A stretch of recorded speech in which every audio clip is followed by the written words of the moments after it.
This is the AMPS Studio podcast, and you're on with Craig Sheridan and Sean McDonald from Radio YMP. I'm the Senior Skills Coordinator for Given Hands Music and the Head Music Technology Trainer at AMPS Studio. Together, Sean and I engineer all the recording studios and mixing sessions that happen in AMPS Studio. And Sean also runs the practice space for us too. This podcast is about us having a catch up, making sure that we're keeping up with each other and sharing technique and sharing a bit of crack. And you're very welcome to join us. We may as well best bounce straight in, Sean. How has your week been? What have you been doing? I've been very busy, but not in the musical sense. I got a new wee kitten, and you might see him running about. His name's Bobby. Bobby's new mascot. He's the podcast mascot, and Merch the follow. God, he's a melt, but he's brilliant. But I'm covered in scars. I'm like an old mahogany bench, and got more scars than freaking Tony Montana. But no, that's a bit. Apart from that, I've been working on the new Coconut Bones single. Lovely, yes. I was in producing that with them, and mixing it, and then I have been mixing another project for called Which is your two-piece project? Yep. And then I was in recording a track with Search Party. Lovely. So busy enough. Before, and I think a lot of that was down to the anticipation of the second lockdown coming up. So yeah. Okay. Everybody was looking to be a bit productive before we had no other choice than to not be productive. So the track with I is called Stronger Than Love. And that's AYE you're spelling that? AYE. I would have been the appropriate response there, Sean. Aye. That's the usual response, but I'm not as sharp today. Like cat's worn you down, mate. And is it Seminole? Is that the track that went out with Search Party? That's the one that went out, last month there. Complete with spanking video. Working on here is a track called it's escaped me. Oh, Razor Blade is the next one. Okay, lovely. And the session with Coconut Bones we have posted on the AMP Studio webpage anyway to show the boys in action and lady in action. So all very exciting. My time over the past while has been taken up with giving hands glance, in all honesty. Not too much on my own personal productions. We'll talk about the new stuff I've got in a wee bit. But couple of new clients, which is really rewarding. A couple of old clients who, well, I think there's nothing more that I can share with. He come back with this fresh idea, and then all of a sudden we spiral into 3-4 sessions later on, and they're coming back to me really, really enthused and moving on to places that I didn't thought they would go. Which sounds very vague, but I don't want to give away too much of the client details. And a new client who just started for some music coaching, who has been a long time DJ and is now starting to get his head around Ableton. And I've been having a few of these conversations of late, actually, where people have maybe picked up Ableton at the start of the first lockdown and heading towards Christmas when they see the winter coming in, they're thinking now it's time to get the head down. Also, we just finished, of course, the two-week training courses on music production with AMPS. So they were very successful. We had a bunch of people. Some of them had no experience of software at all, and to watch them mature over the course and then finish the track at the end was very, very rewarding. And one of the participants actually said it was emotional for them to come in with absolutely no skills and leave with something they can actually play. So that's always very encouraging. It's good for the ego, but it's also good for the fact that you can kind of watch people develop in that way. But I've been taking part in a couple of live streams of late. So the most recent one is part of the new DJs Unite movement. The DJs Unite movement at the start of lockdown was trying to generate some money for NHS funding. The first lockdown, a lot of DJs were to work, still out of work. Still no compensation for a lot of people at the minute, and for a lot of clubs at the minute. So these guys are very proactive. Have got together, done some charity drives for the first one for the NHS, and this one they're doing a toy drive for Christmas. So we were up at the brand new Belfast DJ studios over in the other mill, Blackstaff Mill, and they have a very slick studio set up over there. We recorded a live stream for them. We were also up visiting Spire Studios in Antrim, who were also doing a charity drive, and they're trying to raise money for the local Antrim area to provide meals for vulnerable people over Christmas. And then most recently, the Juice 103 100.8 live stream in Dram Room, actually, in our mill. So, speaking of the Dram Room, we also got a call just before lockdown that as soon as lockdown ends, we're going to record an on location set in the Dram Room as well, with a 5-piece band, which is also going to be part of a Christmas event that I can't reveal too much details on, but it's very exciting to be out recording on location again. It's all happening, Craig. It's like queuing it all up, and then lockdown goes pause. Just stay still. See all that momentum. Pause it. So as you can see, we're back in the house and we're staying busy. I saw a great interview there with Billie Eilish. Right. There yesterday, where she has been doing this interview with Vanity Fair every year since she was 16. Right. On the same day every year they interview her and ask her all these questions about her career, you know, what her biggest achievements are, what she's hoping for, and where she thinks she'll be in the next year and stuff like that. You know, and it's interesting every year to go back to watch it and, you know, to look back at who she was a year ago and stuff like that. And the one for this year just came out there, and it was very interesting because obviously Billie Eilish now in 2020 is like one of the bigger stars in the world, you know, and that has only really transpired for her in the last year. If you recall at the start of the year, just, you know, before COVID happened, she came away from the Grammys with 5 different awards, and was blowing everyone away and was about to get started on the world tour. And it was very surreal watching her look back at the one from last year, right, and all the anticipation, and, you know, how eager she was to go out and tour the world and do all these things, and how different their motivation is now, and what her hopes were. You know, everything last year was about, you know, getting this amount of sales or whatever, having this car and blah blah. And then this year it was just like keeping the family safe, you know, looking out for people. And she talked a lot in that about how much momentum she had before lockdown hit, and then as soon as she had to start quarantining, you know, like all of that was shot to bits. But that she's at peace with that, and she's like, you know, I'm more concerned about everybody being healthy and stuff like that. But it's a really good watch, you know, for a musician or just anyone in the industry, you know, like because it's sort of like a document of like what we all were feeling last year. Yes. And then the difference between this time last year and now. But what's inspiring you? Let's move on to that one. I tell you, something that has been inspiring me the last couple of weeks is there's a YouTube channel called Produce Like a Pro. Have you ever watched it? Is that with Warren? Yeah, forget the last name. Yes. But yeah, he's fantastic, and I've watched his videos in the past, and they're good. Like, you know, he has wee tips on vocal mixing and stuff like that, and it's been handy to watch, a good wee resource. But he has started a new series in the past month or two called Songs That Changed Music. And he takes like a deep dive into particular tracks, you know, and their production. And see, for any producer or engineer or just anyone that, you know, is into what we're into or watching this podcast, it is absolutely phenomenal. The same breakdown these tracks and look at how they achieve sounds, and him trying to recreate the sounds, and taking snippets of interviews from the band members. You know, it was one there with it was on Message in a Bottle by the Police, and just the interviews and stuff that, or the one was even better, was How Soon Is Now by the Smiths.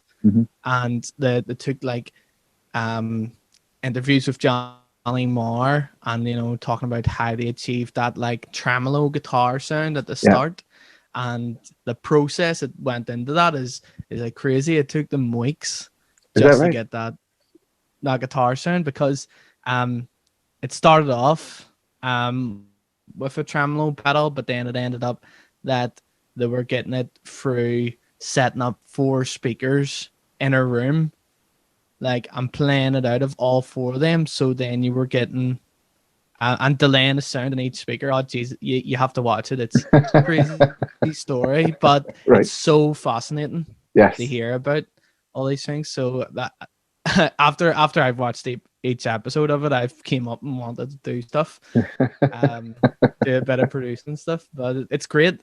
I really recommend people go and watch it. Yeah, good shout. And we'll get a link to that and we'll put it beneath. I love those documentaries in any kind of music making documentaries. Muscle Shoals was the one that's on Netflix about the recording studio in Alabama, where a Right. lot of my favorite records were recorded. And a lot of the stuff that I thought was recorded in Detroit for the Motown sound and stuff, for Stax Records was actually recorded in Alabama there. So Right. it's a lovely, lovely, lovely story about a fella who was so determined to build his own space and get his own sound that he would do that, and he would fly people down from New York and they would record. And this is time in heavily segregated racial hostilities too, and they'd be bringing all these famous black artists down like Wilson Pickett and like Aretha Franklin, bringing them down to record in this place, and they couldn't even go into town to eat together. It was such a hostile environment, but in that wee space, there was such a magic connection that was happening musically that some of my favorite recordings ever have came from that little spot. So Muscle Shoals it's Amazing. another loads of heartbreak in that story too, loads of personal accounts of the fellow's life, and then loads of wonderful moments about music that how it came in the atmosphere that came out of the musicians. Um, and there's a lovely story too about the guy who was the drummer. Their house band was called the Swampers. And when Rich had built the studio, he went down to the local high school. He just recorded three fellas and said, "Listen, I have a studio and I need somebody to come down and play backing tracks for me." And these three 15-year-olds, 16-year-olds went down to the studio, and all of a sudden, these A-listers were turning up to come in and record Oh my sessions, and they god. had to play in the company of these greats. Loads of lovely stories in there too. So if you have time on Netflix, but I usually reserve Netflix until my mind is done and I can't do anything else anymore, and that's my And that most sounds favorite thing to brilliant. watch. So Muscle That sounds Shoals, it's really called. amazing. A big shout out to DJ Taze and DJ John Boy as well. They are currently taking the performing musicians who aren't covered in government support packages to heart and are rallying MPs and MLAs and are flat out trying to get some support, at least a recognition from the government and from the Arts Council for support for people who are self-employed, whether that be full-time or part-time, and trying to get some kind of support package in place for people who have been unable to work for 8 months. Um, so them lads are pushing the drive for this, and they are relentless on it, and they're making fantastic progress. So shout out to them lads too. So it's always very inspiring to see. It's been very inspiring to see how the DJ and electronic community have come together to think, okay, well, if we're a little bit stuck, then there's other people stuck, and we can do things to create and help other people, and that's always lovely to see that. So shout out to them lads too. I suppose Brilliant. we can't go any further than this, Sean. We can't possibly go any further without talking about new technology. It was clearly Black Friday. What did you get over the weekend, or did you get anything? I didn't. Good man. Because I refrained. Because I'll be honest. Even though there's there was a lot of deals, I didn't see nothing really stood out to me. You know that I Mhm. really needed. And there wasn't anything overly. I think if I had have been in person and went down the somewhere and had a look in some of the music shops, I would have been a bit more tempted. But there are not even with plugins and stuff this year. I don't know what it is. I'm sort of content with myself. But Good I man. do want to keep experimenting. But I think I'm just sort of a wee bit cautious as well with Christmas coming up here, and Yes. um I'm sort of playing my cards close to my chest. Well, Um how very adult, very mature of you, Sean. I know I was the I'm gonna opposite. change my hands. What I did get, which I've been meaning to get for ages, was Metric A by Adapter Audio, which is a referencing tool. So the idea with this thing is that you load in your reference tracks and you put it on your master bus and you can quickly A B between them. Now we go through a stage of doing this anyway and importing reference tracks and level matching them and setting them up and pause analyzing them and making sure that all that's there. But it removes 4 or 5 processes for me at the start of a session just by having this on. And on top of that, I can load Yeah. up to 16 reference tracks, which it then stores in a separate folder. So I don't have to keep reloading these every time. I just load them, volume match them all, and then save that as a preset. And I just open this up now and it's inside of my DAW ready to go. So for me, that's a big time saver. Yeah, I don't know one that I got rid of there actually, a free one, not necessarily Black Friday. one, but it's one's pretty famous. And the scene is Valhalla's super massive. I don't know if I've mentioned it before, Yeah. but just on the topic of free plugins, Mhm. if anyone that isn't aware of Valhalla's fantastic products, they do probably in my opinion the best reverbs Yeah. around. Mhm. I make a lot of use out of their vintage verb and a few other ones. I've used Supermassive in the past. It's their um it's their free sort of sound designy delay and reverb package. And you know I got it a long time ago, you know, and I don't really use it all that often, but Yeah.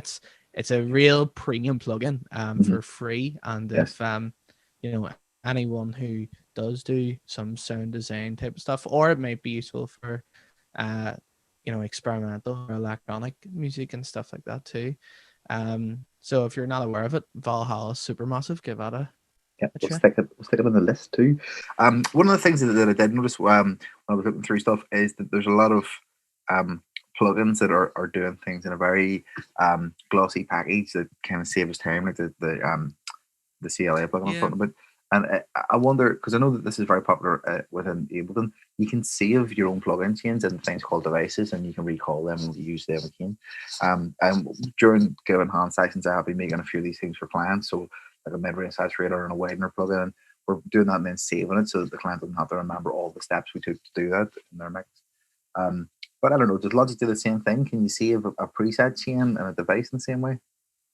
not that I'm aware of, and that's actually something um I've been looking at as well to see if there's any sort of commands you can give just to set up a whole chain of plugins and preload it with a certain preset or whatever. But I don't think that's in the current Logic just yet. But I heard about that um process being in Ableton, Yeah. and I think in the latest thing of Reason as well.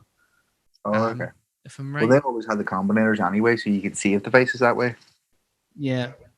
Um, And but I think I'm sort of going down that road as well of putting less strain on the computer. mhm.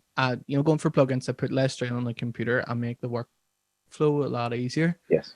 Um, Do you know what way the overload buffer works? The more plugins you have on a single channel, then yeah, it assigns a chip to that channel, and you can max out a single chip quicker by having multiple things on one channel.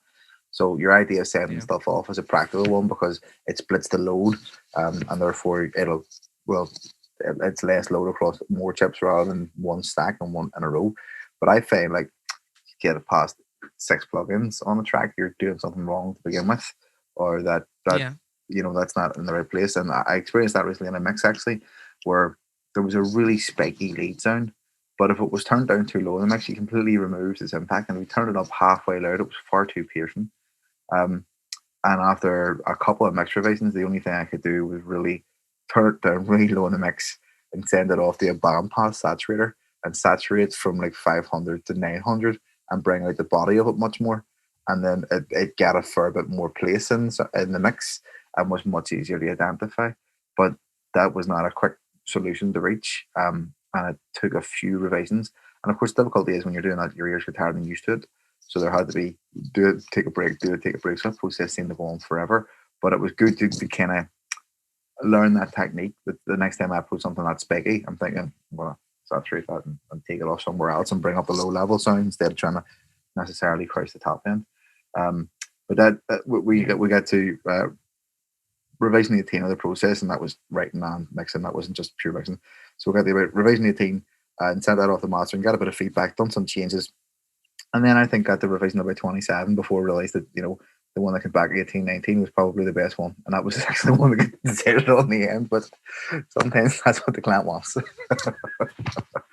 um, but it's interesting because in a pursuit of trying to make things right or better or accurate, or even depending on the reference track, you can chase something that moves away from the original goal. So the earlier mix kept the intent and definitely kept the vibe of the project, where the later ones sounded much cleaner and much more finished, but maybe removed a wee bit of the magic that we had created in the build. So these are Yeah. non-linear things, right? No, you're right. Like, I think the longer I end up looking at a project, and the longer it keeps on, the more it resembles a brick. Because it always I always go check back in the Audacity, or putting it in somewhere to look at how dynamic I've kept the Yeah, track, because I find that my ears you know are always looking for everything to be a bit more compact, a bit more compressed. yeah, Um, so I'm always just killing off things, um, and you lose track of how much you're actually, cutting off at different parts of the track, and especially when you're refining it constantly, and you're going, maybe that needs to be a bit, more in check here, and maybe a bit there, maybe a bit there, and then you look at it and it looks like a burger, and so that's when you've gone a bit too far, so um definitely it does help, sort of being able to identify where you've lost, what, and that's where saving your revisions as individual yep, 100%. projects Mhm. comes in handy, because um you could be free to working on 3 consecutive days and just keep saving on top of it, and then you realize, a few days later, that the one about a week ago was much better. Is where the vibe was, yes. And that's it's an awful word, but it's the easiest thing to lose in a mix session. Um, and whether that be from someone else's recording from a demo track, or whether that be for something that you've reached the end of writing and now you're trying to represent.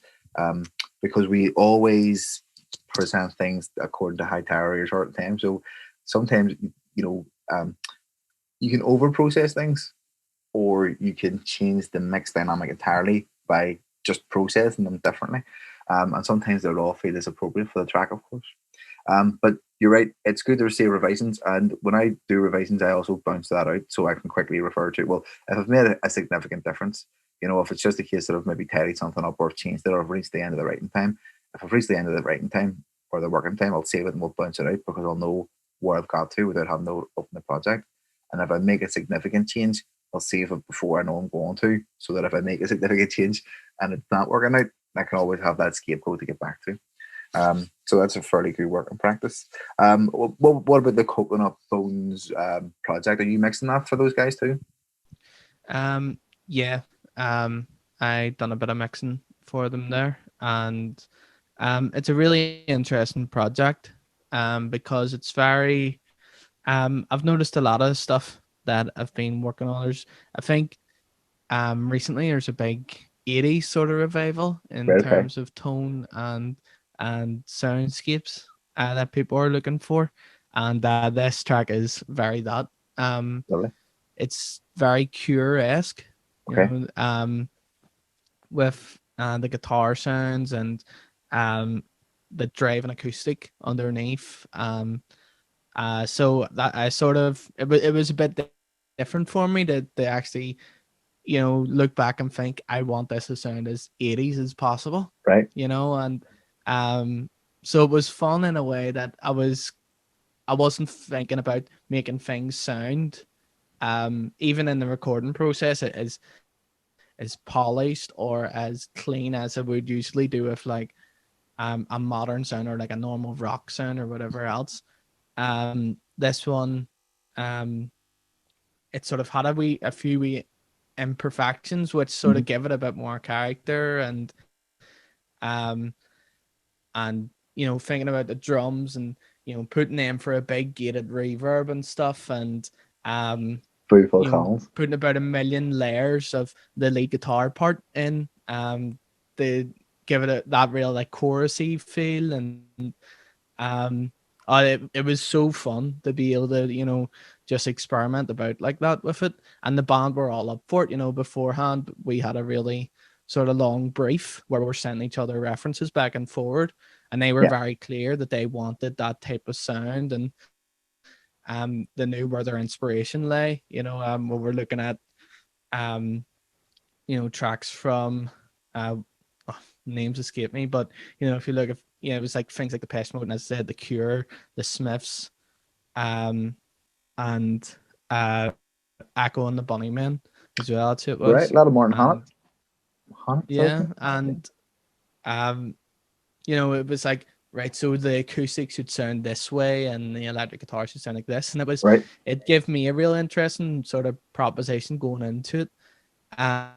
Even as I said, even with recording and thinking, what do I have to do to get that sound? Because I haven't been sitting at a mix with, I haven't been given something like this. It has to sound this particular way before. Yeah. Okay. So even going into the recording, and I had to really think about what type of materials I was going to need going into it. So even the band hadn't thought about harmonies and stuff like that for the vocals. But if you listen to all those Cure tracks and stuff like that, there's a very prominent amount of harmonies in like the pre-choruses and the chorus. So in the studio, then I had to get the harmonizer out and then play them back what like a third up from their lead line was, and Yeah. then they Right. were singing that back in the booth and stuff. So it was because I knew I was going to need that type of stuff going into the mix. That's clever, actually. Actually, Yes. yeah. But There has been it times was where I've really been fun. a bit dumbfounded. Like, how do I explain to somebody what a fifth sounds like if I can't sing it? But the harmonizer's a splendid idea. I'm stealing that, John. Thank you. Yeah. That is today's It, tag it tip. yeah. Well, what I done was I just set I duplicated the vocal track. Yep. And then ran it through a harmonizer at a third and at a sixth. And then um I kept the singer in the booth, and I would just play them back that part, but Right. with their vocal muted and with Mm-hmm. the harmonizer one, and it sounded silly, because the Right. harmonizer was very digital and Yes. everything else. But at least that showed them what notes they were meant to hit, Yes, that's and a then it meant reference. they Yes. Clever. straight away, without any rehearsal, then they were able to just go in and just do it straight away while it was still in their head, which Excellent. is handy. Good spot. I like that. We were recording a Slovenian hip hop artist, Yaroslav, and sorry, Yaroslav, your surname escapes me, and my pronunciation isn't great of it. But we have posted that on our Facebook page too. And Yaroslav, even though he was rhyming in Slovenian, was incredible to give the man his dues. His timing, his punctuation, his sense of space on the beat, his sense of idea of how he wanted to present things, his confidence, his consistency. Like, he knew if his take was on or not, and he would just go, "Let's do that again." And when he got it right, he nailed it. And it was very refreshing, very quick, and very to the point, and that was lovely. But we had that would have been an hour after the recording session where we needed to get it all wrapped up. And we worked very quickly with Nathan, who was there on the day helping us record too. And that was a lovely recording session. We were quite flat out. We had 11 at 10 and we had to get the vocal to sit in a very presented way. But he also wanted auto-tune, an auto-tune chorus section of his voice. Now, I had been used to using Melodyne for a long time. So when we loaded up, we have Waves Tune Lite. Waves Tune. Yeah. So when it came out, it was Nathan who was like, "Well, we can achieve that very quickly using this," and he brought up Waves Tune and he was able to do it, and it was almost like a 3-click scenario, bang, bang, bang, and Yaro was like, "Yeah, that's the one, that's what I want," and I was like, "I don't know if I would have reached that conclusion in that time." So shout out to Nathan for working that out. There is, of course, Waves Tune Live, which is the purple and grey one, which does it instantly, and you can put it in your scale and control it. Our version of Pro Tools doesn't support that because it's from a newer version of the Waves registration center. So we had to go to the slightly older version. But yeah, that's another example. We're working in a team scenario and having somebody else there just means that if I'm thirsty or if my concentration goes, that someone else is there to pick that up, and it's been very useful of late. How do you find working in the studio when you've got a load of band members there too who are all throwing ideas at you? Is that something that you document down, or how do you juggle and maintain all those ideas?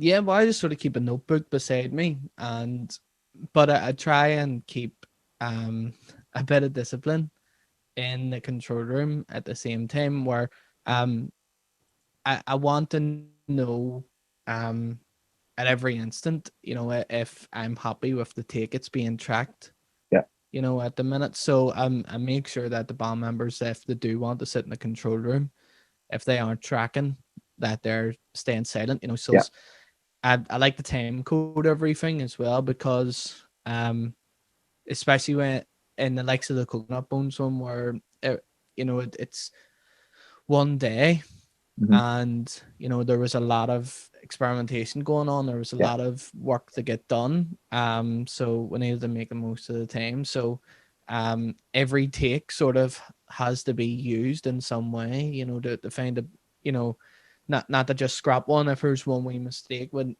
if there is a mistake, I just need to time code it and swap it out with something else, because we'll have a lot of time to keep going over takes. And yeah. um so I need to be able to hear that type of stuff. But after each take, I will get a bit of feedback from the band members that aren't tracking, to see if they have any thoughts on what way it's sounding. hmm But I don't know, maybe I've got a wee bit of authority about me, because there's not um people tend to just let me get on with things, and if I go, yeah, you know what, that needs. Sorry, Zoom part. Um, so we'll pick up again with you saying about having a bit of authority.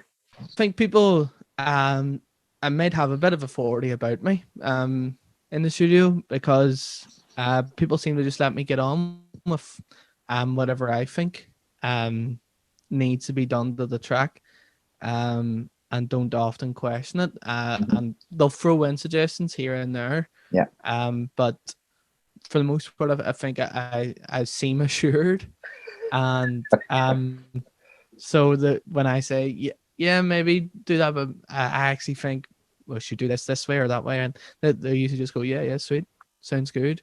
And I think that's important, because we should be giving off an air of where we at least half know what we're doing, 100%. Yes. in the studio, because the more confident the client is in us, the the more comfortable they're going to feel in recording a track, and Yes. they're just going to get on with it and perform the best that they can. um and the less that they're second guessing the session, the less that they're second guessing that the track, or how good it is, or you know then you know the more you're going to get out of it, really. So Yeah.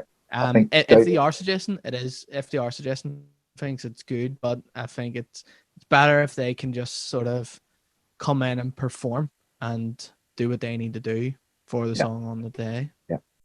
I think that you're absolutely right. Dispelling doubt is probably the quickest way to get a successful and satisfying recording done, because the artist needs to know that you know what you're doing, and you need to foster that trust and encourage that trust.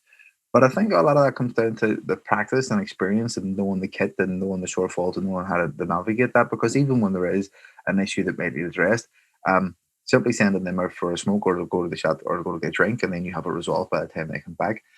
As long as people know that you're not messing about or not chancing your arm, they do tend to put a bit of faith in you.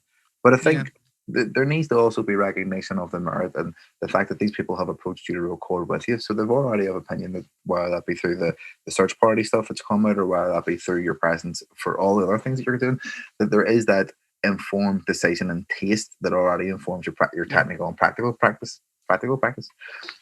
So it's very important to see an authority, and it's very important to understand that when you're sitting in front of that big desk and you know how all this stuff connects, then they feel like actually this person knows what's going on, and you yeah. have to I give that think to it them. comes to yeah, I think it comes down to two things, and even speaking as an artist as well, going into work with other producers. Yeah, I think if the person knows what they're doing technically and shows that, and is working flawlessly without things going wrong, then you're very confident. But also creatively, yeah, if they're having an invested interest in the session and actually giving creative opinions about the track, about what could be done to it, you feel like, well, they actually care about this, Yes. because as I said, you, as an artist, you do want to go in and be creative and like, Be let's heard. try this.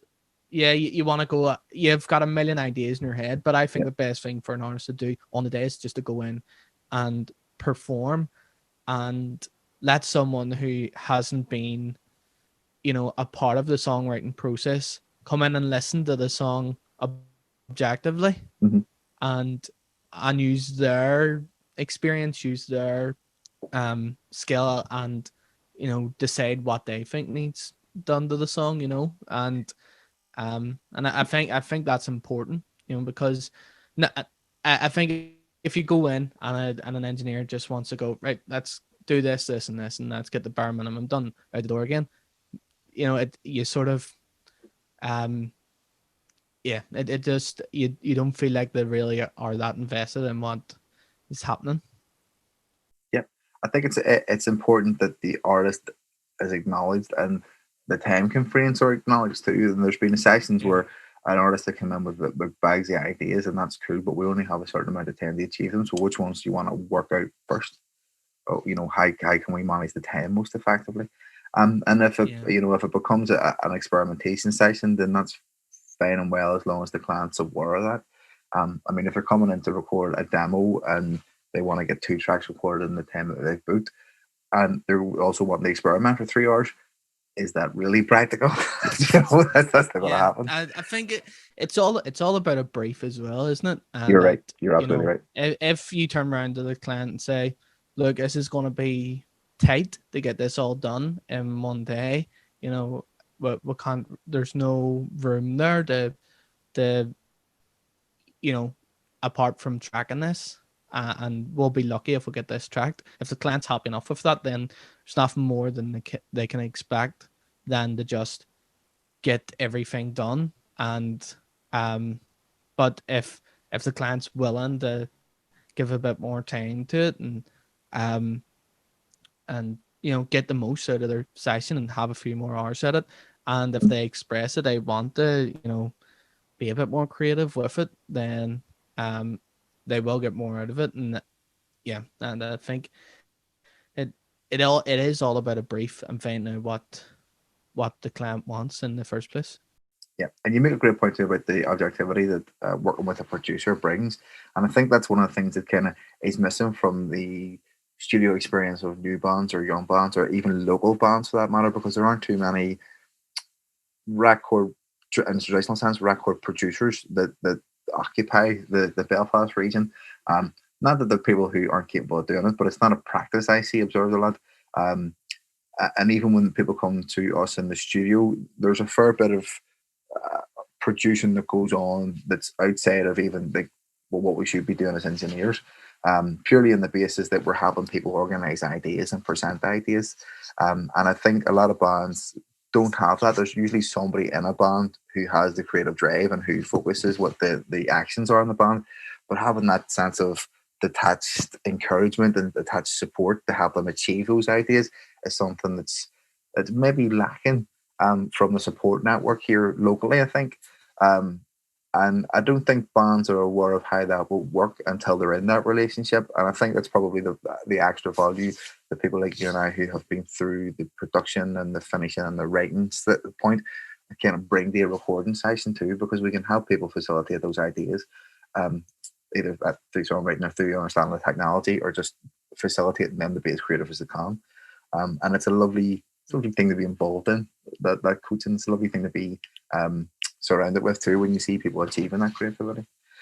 So I think on that note, Sean, the only thing, well, there's two more things we need to wrap up with. The first of all is obviously the next 2 weeks we're going to go in lockdown, so the studio is going to be out of commission. But we are, however, taking bookings for the new year. Well, as long as we can get in and record. So the studio is going to be doing gift vouchers, and in the new year we're going to be looking at rolling out a mixing training course too. And more to come on that. There's going to be more information and more instructions on where you can find that information on that. We have secured a very exclusive mixing agreement with a local, very prestigious, some may say seminal band, but more to be disclosed later on that one. So what's happening with Radio NYP? With the radio,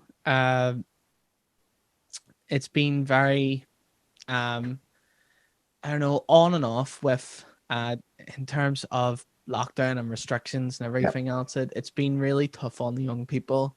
Um, getting into any sort of rhythm because the start of lockdown was great, and the first lockdown where Hmm. they all decided they were all in their sort of momentum of coming in every week and doing their shows, so they didn't want that to stop, Hmm. and they were so determined to keep going, and they done that over Zoom. They done that by recording shows on their phone at home Right. and Yep. editing them. And it was fantastic.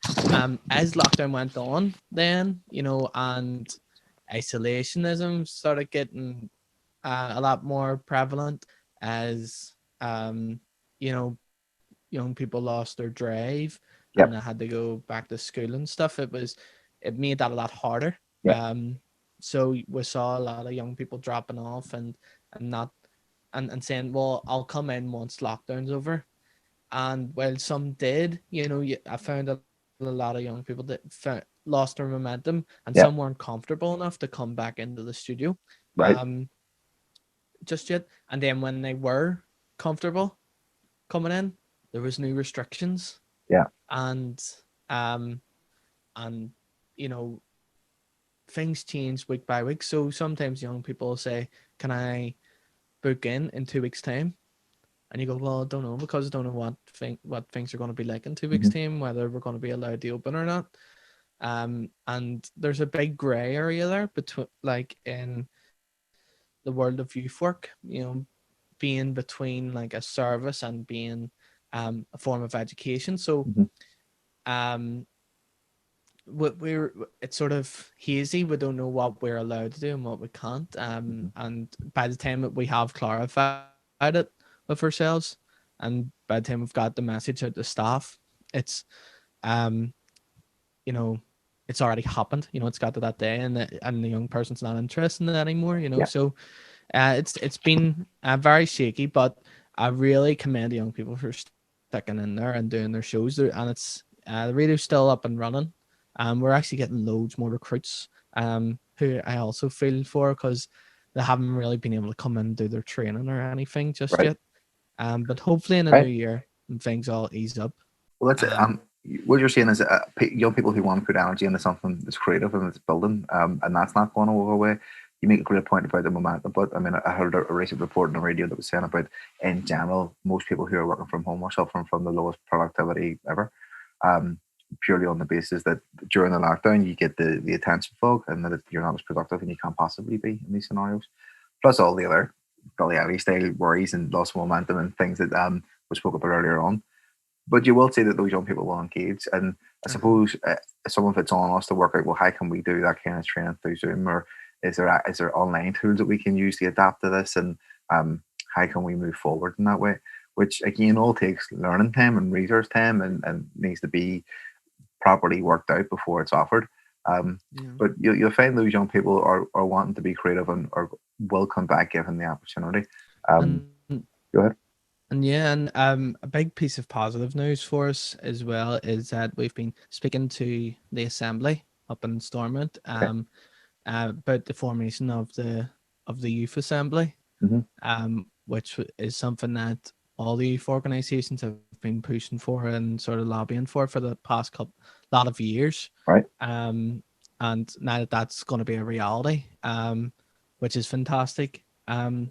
The assembly has been coming to the likes of youth faction and the youth forum and stuff for advice for that, and one of the good things for the radio, with it being a peace building project and a way for young people to engage in local issues and politics, is Hmm. that the youth assemblies looking to us to sort Yeah. of be a sort of communication channel for Right. them to get their messages out.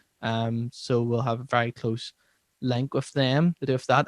Great. One of our young people is going to be on their co-design panel as well. So really positive news for the station there. Excellent. Excellent. So yes, moving forward, AMPS in the new year are going to be doing more recording, given the opportunity. We've got a mixing course pending, and really we NYP are going to be giving a voice to local youth in the assembly, and we are seeing more of an uptake for the creative endeavors too of the studio. So all very positive, even though we're going into 2 weeks of lockdown. So at this point, this is maybe the last. It's the 1st of December today. It's maybe the last podcast that we're going to do before the New Year season. So a very strange New Year and Christmas all around, I think, for us. But one no doubt we'll be telling people about years to come. I'm going to be spending the rest of December working out the best way to use the plugins that I've just bought, and also engaging people then. My thinking is with Giving Hands Music that come January, I might start a kind of boot camp thing to keep people on track and motivated, because obviously the term Blue Monday comes to mind in January, and it's the first Monday when you get back after the Christmas holidays. And maybe a kind of longer engagement thing might be the way to do it. So you'll hear all about that as that's posted across social media too. But for now, Sean, in terms of the AMPS Music or the AMPS Studio podcast, I suppose it's Merry Christmas, mate. Yes, and I'll see you Merry again Christmas, soon. everyone. See you later, Craig. All right, thank you, buddy. Bye bye. Bye.